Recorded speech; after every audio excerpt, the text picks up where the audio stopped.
Alright, welcome to another day of Ether Raids. We're taking on a Dimitri theme team today, and we're gonna just throw Edelgard at it. It's only right, it's only thematic that we throw Edelgard all the way up in here, and Felix will help out, I guess. I don't think that's canon. But yeah, Felix is gonna help out, and that should be that. Get the pots and get out of here. I don't think yeah, this was probably like the first banner in a long time that I just didn't say anything about because it was just that bad. Probably not even to call it bad. It's perfectly timed. It's bad, but yes, it's also perfectly timed because it's the banner at the end of the book and the next banner. That's like power creep already. I think there's going to be a BST spike or something if I'm not mistaken. So it only makes sense that you probably don't want to invest too much into the units that are going to be on this banner. The choices make a ton of sense if that's the thinking. I don't know if IS was that strategic with their thought process going into selecting the units for the banner, or maybe there's some Binding Worlds bias there that they just give Binding Worlds, Binding Blade a horrible unit. Well, not even horrible unit, but horrible. Like they really could have done a lot better with a lot of these units. They just made all of them pretty much 3-star units. Demote units, aside from, I mean, even the dancer, I could probably consider him a demote. That really gives demote. He could have had that same exact kit and still have been a demote dancer. It does nothing for him whatsoever. But yeah, I think it's perfectly timed. I think making the rearmed units the main seller of the banner was also made a ton of sense because those two units will have more viability or usability in the future.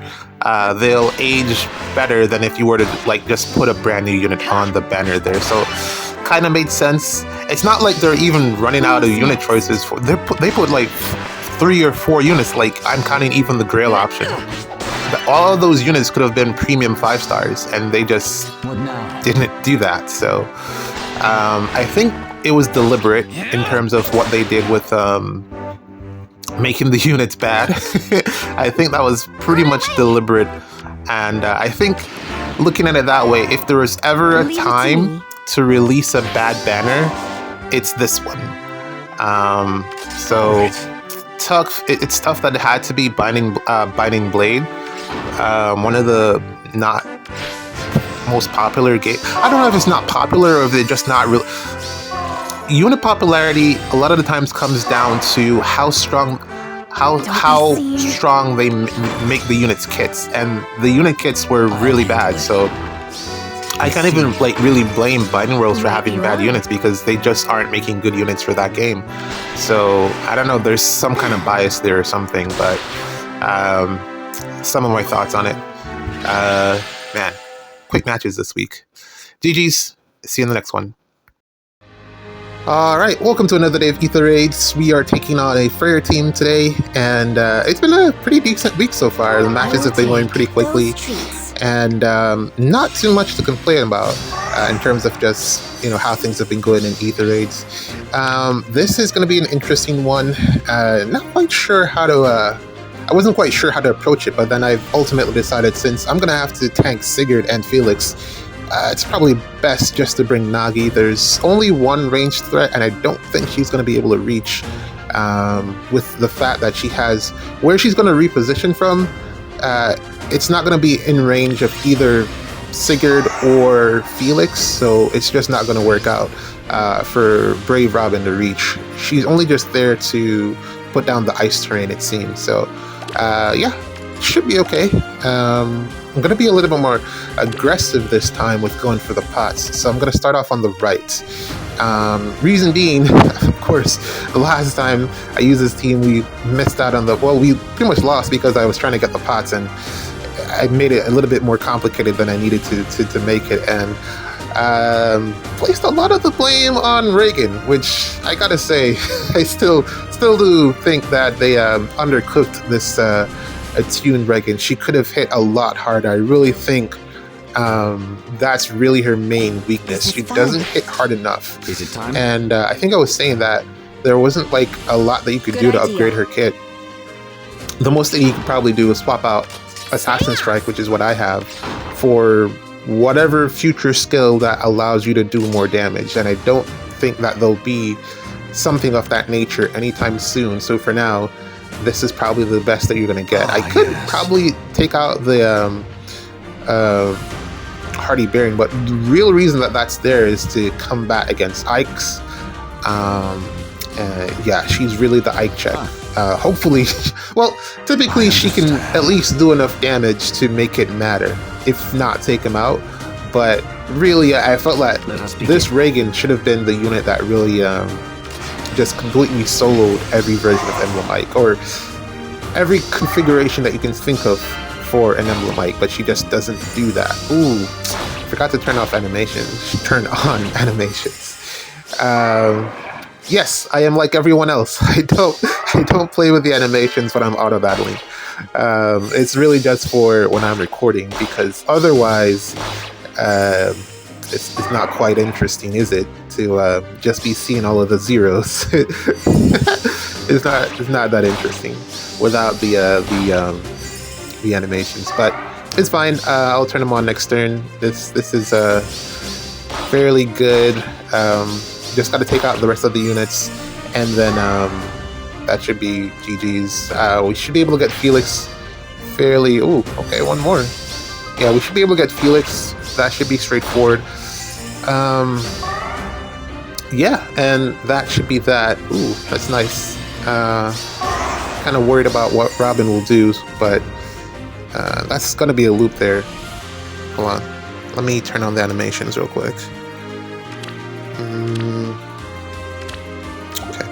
Alright, so Robin will loop with, because the melee unit will move first, so Heathrun will go down and then Robin will reposition, and then that's pretty much that. Nothing else happening over there.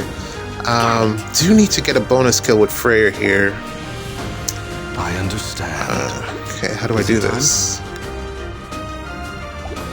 Missing the kill. I'd love to not have to deal with Sigurd for another turn. That would be annoying. What should I do? Got it. And then Regan doesn't have enough health to really do much. Guide me. Yeah, allow me to figure this out. But yeah, I think what was I saying? I was talking about Regan and how she sometimes fails. And yeah, it's kind of annoying. Maybe if more investment, more merges, but. I don't really, especially on that banner, I was really going for Tamara copies, and I just kept getting Regan. So I don't know. I could probably, I would have had her at like +5 if I kept all the copies, but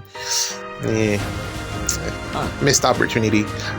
Ironically, I don't know if I brought it up, but I think I did. But her brother with Brutal Shell, what's his name again? PM1. He does a lot of damage. He can actually solo Sita with Brutal Shell. Yeah, he does a ton. I think even without it. Well, no, he needs the Brutal Shell to solo Sita. But also he also needs the follow-up attack. So if you can avoid him doubling you, then you should be okay. But he can actually take out Sita, which is impressive because Sita typically doesn't die to cav units when she wins the speed check. She typically doesn't die to cav units. So that's an impressive feat from a weapon refine that I didn't really give the time of day. Don't think it really helps him much on defense. I mean, he hits hard, but the Kanto really just, you don't want that on defense. He's going to end up in a spot that's just going to be odd, and it's not going to really do the best for you. That aside, there was something. Oh yeah, I wanted to talk about Diamond, man. I'm gonna show off a defense. I think today's Sunday. I'll do it tomorrow, and you'll see how cracked Ninja Diamond actually is. I was very impressed with the numbers that I was seeing. He's actually pretty cracked, but I'm probably still gonna fodder him because I kind of want the fodder. I was looking at units that can. I was still thinking about units that could use Boulder, and I came down to Rinka. I didn't check Rinka to see if she had Sling, but yeah, Rinka maybe. But then Ephraim, I think dual Ephraim is a really good pick because of the armor effective damage, and also he doesn't have a lot going for him, so giving him some damage reduction there is probably a good idea. I could actually pin the Sigurd, but it would be kind of challenging to get Nagi up there somewhere behind him, because I could pin Sigurd and that would remove, well, his ability to attack twice. Well, no, he probably would still attack twice.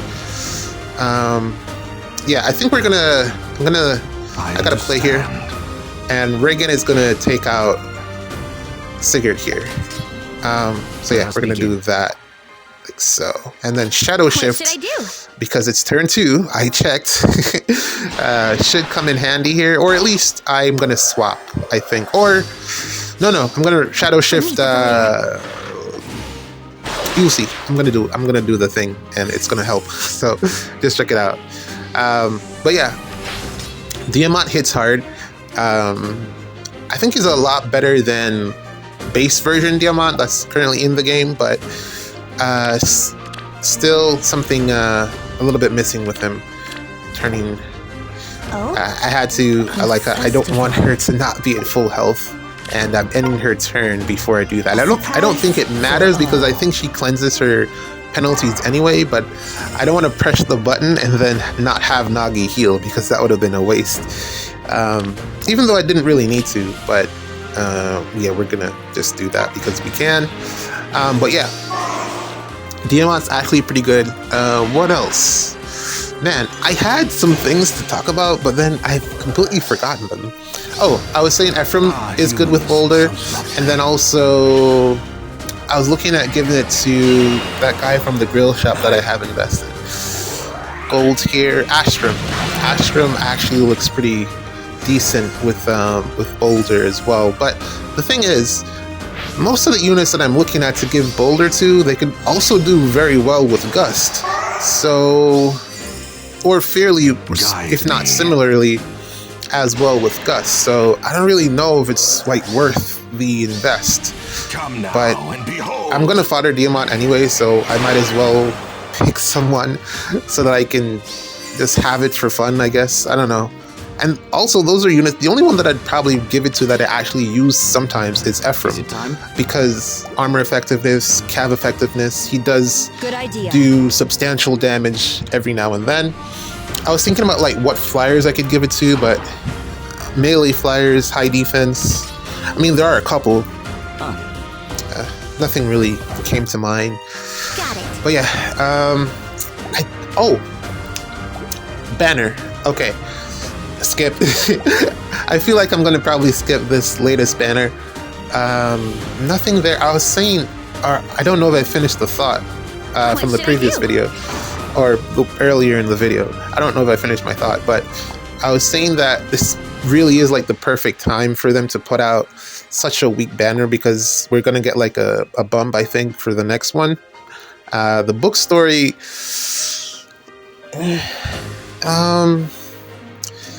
is very safe. Also, yes, I didn't realize that so many people within the Fae community had daddy issues, because everyone was all sad that he died. It didn't really bother me that much. It's like, oh, my whole heart is broken. Daddy's gone. Like, it's okay. But yeah, I'm happy that they brought back Snake Girl. I kind of like her. I don't know. It's something about the aesthetic that interests me. Vibe. I thought that was pretty cool. And also the big reveal at the end with is it spoilers now? I think everyone's pretty much played it. But the fact that he was also not real, or he was also a recreation of blah blah blah memories, blah blah blah. I thought that was actually really, really well done. I feel like they stuck the landing on this one. This one, in comparison to like some of the other stories, they didn't really end well. I felt like this had a pretty decent ending to it. It's just that it wasn't. They could have done a little bit more. Like even with the stuff with Henriette, the queen, I thought that was going to go somewhere, but it really didn't develop into anything. At the end, she just got healed from poison, which, I mean, what? Like, how does time work in this world? Like, this must be the most slow lethal poison to ever exist, because they had to be fighting him for days to be able to, actually defeat him, because they teleported from, I don't know, like how many places. And I'm very surprised that Henriette didn't die in that time, because when she first got poisoned, they literally said that she's going to die soon. And like, what, 9 months later, she's still alive? Like, what type of poison is this? This doesn't make any sense. But yeah, that aside, I felt like the story was pretty cool. Also, I don't really feel like they touched on how they were able to defeat him too much. It didn't make a lot of sense to me, unless I missed it or something. But it felt like he just got defeated. And that's that. I don't know. I might have missed it, maybe? I don't know. But I felt like he just, like, Alphon just soloed him. And that didn't make any sense. But, I don't know. Power of friendship, I guess. But yeah, I thought it was pretty good. I really appreciated Ratatoskr a lot more. I like the fact that they did voiceovers for the book's ending story. I like the fact that they kept it in Japanese. Maybe they'll add an English dub at some point, but I like the fact that it was the Japanese dub. It did a lot for the character for me. It built the attachment, and also for some reason, Jimbro became like the father of the group, even though he doesn't really do that much. Got it. Didn't expect that at the beginning of the story. So that's interesting character development. I don't know. But I feel like this is probably one of the better stories. I still really vibe with the Alphonse stuff. I understand. Alphonse in Hell, where he had to fight Lift. I feel like there is a lot more there that they could have delved into. They haven't even really touched that much on Thurseer's role in all of it, and how, I feel like there's more there with Thurseer. Like, she has to be at some point either a rearmed or something for the Tempest Trials. I feel like there's potential there. Let us begin. But yeah, other stories. The Hell story was good. Niffle was alright. I feel like also more could have been done there, but that was alright. And nothing else really sticks out to me aside from those. But I don't know. 7 out of 10. If I had to give it a grade, 7 out of 10. I think it was about fair. I think that's about fair in terms of ranking the story. What should I do? Overall, what else? I feel like we're pretty much done here. I feel like I'm forgetting something that I wanted to bring up. I don't know. I'm going to play another match after this one, because this is, again, my double day, so I get to play another match. Nagi here just tanking everything like a champ, which is pretty cool. I still want to build up the regular Nagi. I have her in my barracks, and I'm just waiting for Binding Woes to come out again, so that maybe someone puts out a good unit. Maybe I get something. Who knows? We'll see. But that's pretty much the play. I feel like I've already finished I got Shield Fighter for Brave Edelgard from the thing, so I'm pretty much set there. I'm wondering if I should max merge her, because she does have a banner out, so I could, throw some orbs there and maybe get the last 4 copies that I need, I think. I don't know. I've been using that unit since I started the game, so it feels like I should probably complete her at some point. But I don't know. We'll see what happens there. I'm also going to take Lysithea as well, because I feel like she'll have a place in the meta in the future. But that's it for this one. Let's play one more. GG's.